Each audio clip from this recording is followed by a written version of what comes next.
मैं तो फिर आपको समझा रहा हूँ, अगर आप में सच सुनने की हिम्मत नहीं है तो आप इस वीडियो को देखने की जहमत बिल्कुल मत उठाइए, क्योंकि पूरी पीठ के शंकराचार्य भगवान श्री निष्कलानंद जी ने जो कहा है वो आप सुन नहीं पाएंगे। और अगर आपने दिल पर पत्थर रखकर इस वीडियो को पूरा देख लिया, फिर आप सोचने पर जरूर विवश हो जाएंगे। अयोध्या मामले से जुड़े आपके हर सवाल का जवाब इस वीडियो में आपको मिल जाएगा। एक मुख्य बात यह है कि चंपत राय जी ने, मेरा परिचय नहीं है, केवल अखबार में समाचार पत्र में मैंने चित्र देखा है। वो कभी मुझसे मिले हैं मुझे ध्यान नहीं। उन्होंने यह कहा कि पुजारी ब्राह्मण नहीं होंगे। अम्बेडकर साहब की कोई मूर्ति बने, वहाँ अगर यह बात कही जाए सुसंगत है। मर्यादा पुरुषोत्तम रामभद्र का मंदिर बने उनकी जन्मभूमि में यथास्थान, और यह घोषणा करना कि पुजारी ब्राह्मण नहीं होंगे, तो स्पष्ट है कि राम जी का सेकुलरकरण कर रहे हैं आप लोग। या तो आप अंधेरे में हैं, चंपत राय जी का वक्तव्य आपको मालूम नहीं है, या आप राम जी को सेकुलर बनाने के फिराक में हैं। उसमें हम जैसे व्यक्ति क्या बोलें, समझ गए ना हमारी बात। राम जी को तो कम से कम बकस देते ना सेकुलर होने से, वो तो मर्यादा पुरुषोत्तम थे। जब राम जी पर भी हाथ रखा, सेकुलरकरण की छाया में राम जी की मूर्ति। दूसरी बात यह है कि जिस विषय की जानकारी ना हो, जिस विषय अधिकृत ना हो, उसमें हाथ डालना, अधिकृत व्यक्ति की अत्यंत उपेक्षा कर देना, ये मानवोचित की सीमा में कहाँ तक उचित है। हम लोग फिर किसके लिए, समझ गए ना। जिस विषय में केवल भाजपा को, मोदी जी को श्रेय मिल जाए, योगी जी को, ये अभियान तो समझ में आ रहा है।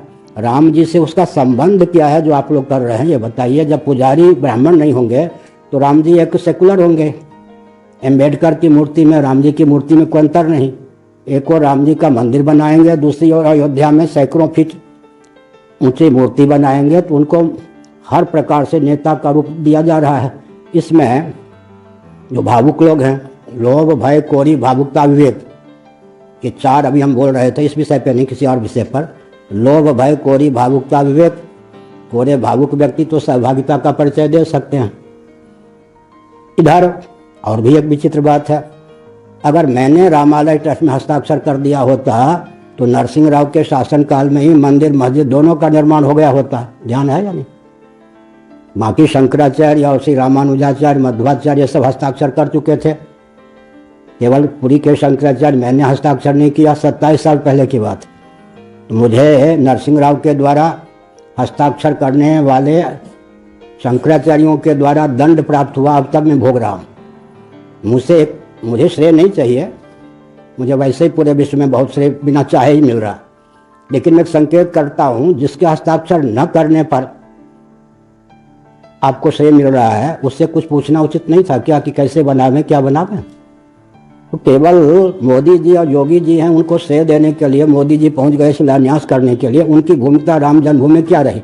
मुझे शिलान्यास करने के लिए कहते तो भी मैं नहीं करता, लेकिन मैं संकेत कर रहा हूँ, केवल श्रेय बटोरने के लिए और राम जी को सेकुलर साँचे में ढालने के लिए प्रकल्प है। भावुक व्यक्ति तो आपका साथ देंगे, लेकिन ये सिद्धांत की हत्या है या सिद्धांत का संरक्षण है, इसका उत्तर दीजिए। अशोक सिंघल जी के खास व्यक्ति ने वक्तव्य दिया था, चंदे को लेकर मैं संतुष्ट नहीं हूं, उसका उपयोग कैसे हुआ, कहाँ हुआ, किस प्रकार हुआ, या जैसा होना था वैसा हुआ नहीं। मैं इसमें कुछ नहीं बोलता। किसी के स्वरूप पर बिना जानकारी के उंगली उठाना या जानकारी हो तो भी बवंडर पैदा करना उचित नहीं है। मैं कुछ नहीं बोल रहा, लेकिन चंदे का क्रम ये दोबारा है।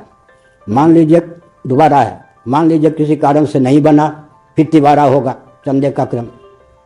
नहीं बनने का तो कोई सवाल ही नहीं है। क्या, कैसे आप कह रहे नहीं बनने का कोई सवाल नहीं है।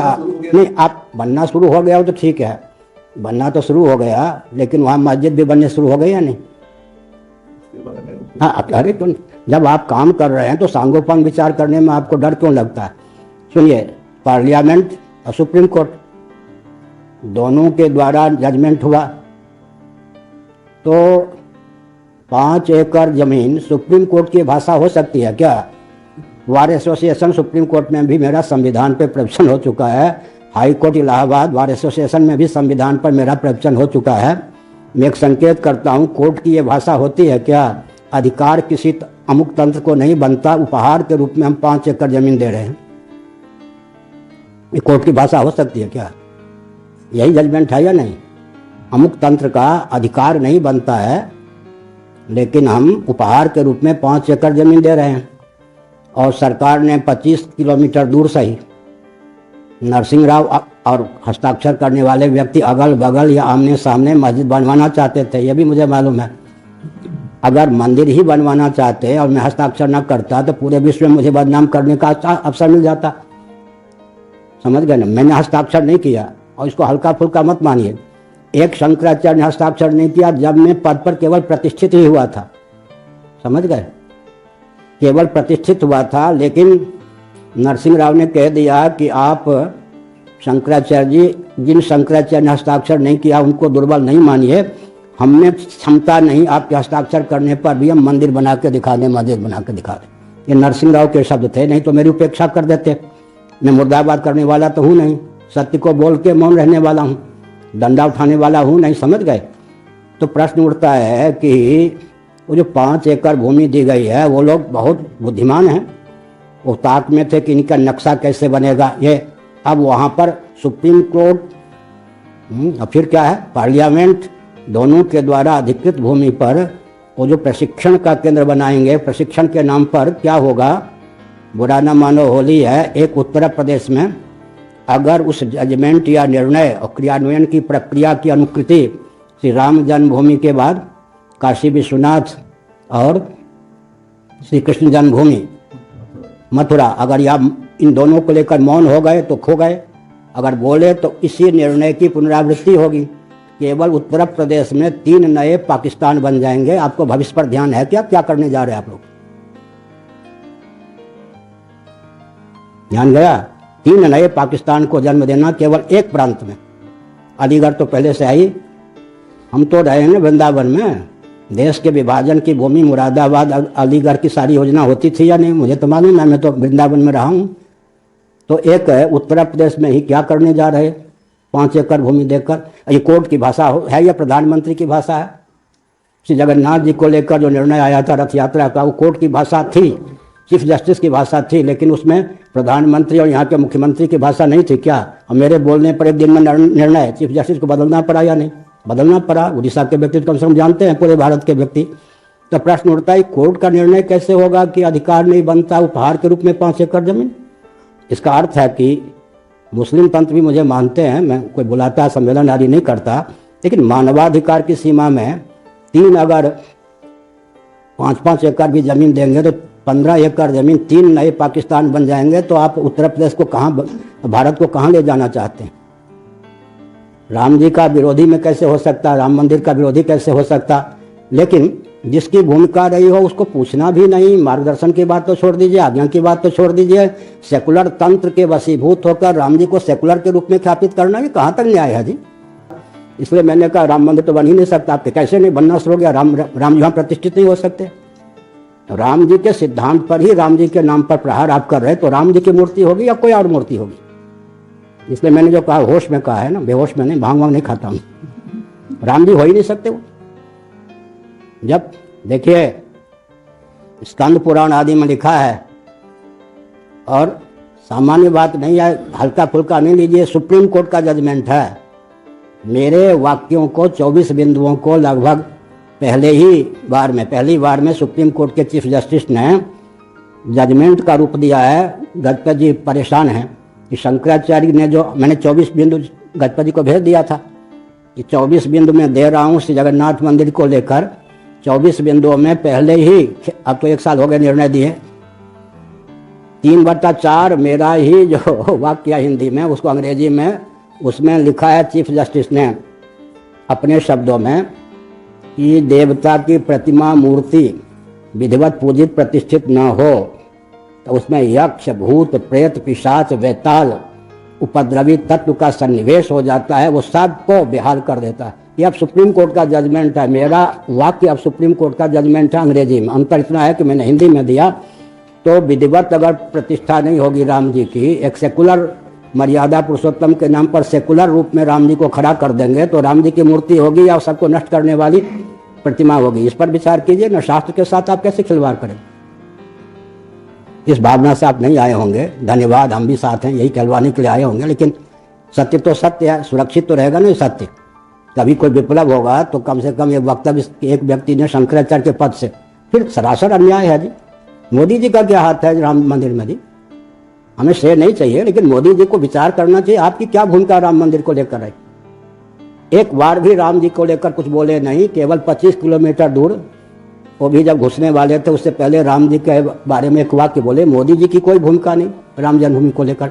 श्रेय उनको जाए, हमें आपत्ति नहीं, लाडले प्यारे प्रधानमंत्री हैं और मेरे पास यहाँ बैठे भी हैं 45 मिनटों तक बाल गोपाल के समान, जब वो प्रधानमंत्री होने वाले थे। मैंने एक संकेत किया, सरासर अत्याचार है, अन्याय है राम जी के नाम पर। आपका शासन है, आपके पास सेना है, इसलिए आप कुछ भी कर सकते हैं राम जी के नाम पर, और हम लोग कुछ रह ही नहीं गए। मन धर्म एक विचित्र बात है। अशोक सिंघल जी ने जो उनके मंच पर आ जाता था शंकराचार्य का प्रमाण पत्र देना प्रारंभ किया, 25 शंकराचार्य बना दिया। या अराजकता थी या राष्ट्रभक्ति थी? फिर एक विचित्र बात है, 2 नदियों का जहाँ संगम था वहाँ कुंभ बनाना शुरू कर दिया। किसी ऋषि ने ऐसा साहस किया? ये आदित्यनाथ योगी बच्चे के समान मेरे पास बैठते हैं, और जब ये मुख्यमंत्री नहीं थे तो अभी आते ही थे, मुझे ट्रेन में बैठाने जाते थे। इन्होंने अर्ध कुंभ को पूर्ण कुंभ घोषित कर दिया। सरासर धार्मिक क्षेत्र में हस्तक्षेप करना। किसी ऋषि ने भी अर्ध कुंभ को पूर्ण कुंभ नहीं घोषित किया था। आदित्यनाथ योगी क्या जानते धर्म के बारे में जी? मेरे सामने बच्चे हैं, कहते हैं मैं आपका बच्चा हूँ।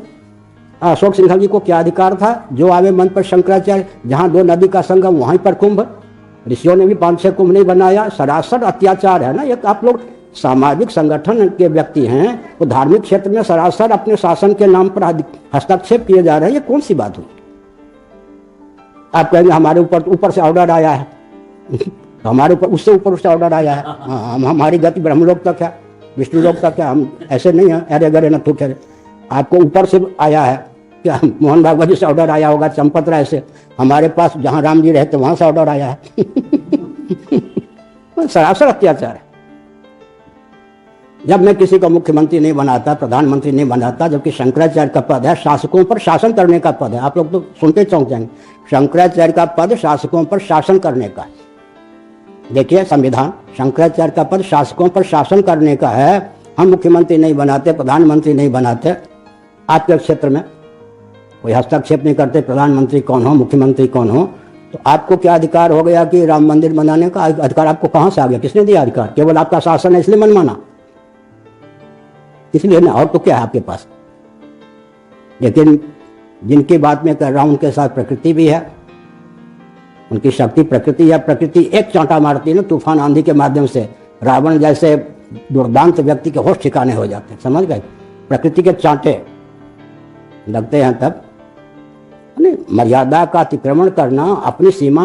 एक हेडगेवार जी ने एक संगठन बनाया था, बहुत अच्छा शासन कर लीजिए आप, लाडले प्यारे हैं, लेकिन आप धार्मिक आध्यात्मिक क्षेत्र में भी एक छत्र सम्राट अपना स्थापित करना और शंकराचार्य की गद्दी को, आचार्यों की गद्दी को तिरस्कृत करके उनको अपना प्रचारक बना लेना, जैसे नेहरू जी ने किया ना भारत सा समाज, ऐसे ही संतों को अपना प्रचारक बना के वोट बैंक बना लेना। मरा गया संत होगा वो साथ देगा, वो ठीक नहीं। प्रकृति न्याय करती है, समझ गए? प्रकृति के यहाँ न्याय नहीं। तो दोस्तों, शंकराचार्य भगवान ने जो कुछ कहा है, आप उस बात से कितना इत्तेफाक रखते हैं? उन्होंने जो कहा है उसमें कितनी सच्चाई है? क्या वो कभी झूठ भी बोल सकते हैं? और उन्होंने जो कहा, अगर वो बिल्कुल पूरा और 100% सच है, फिर आप आज इस चोरी के लिए करना अचंभित क्यों है? भाई, जब किसी मंदिर या आस्था का प्रयोग ही राजनीति के लिए होगा तो ये सब तो होना ही था। खैर, आपकी इस सब पर क्या राय है? कमेंट बॉक्स में अपनी राय जरूर लिखें। मिलते हैं किसी नए वीडियो में नए टॉपिक के साथ। तब तक के लिए जय हिंद।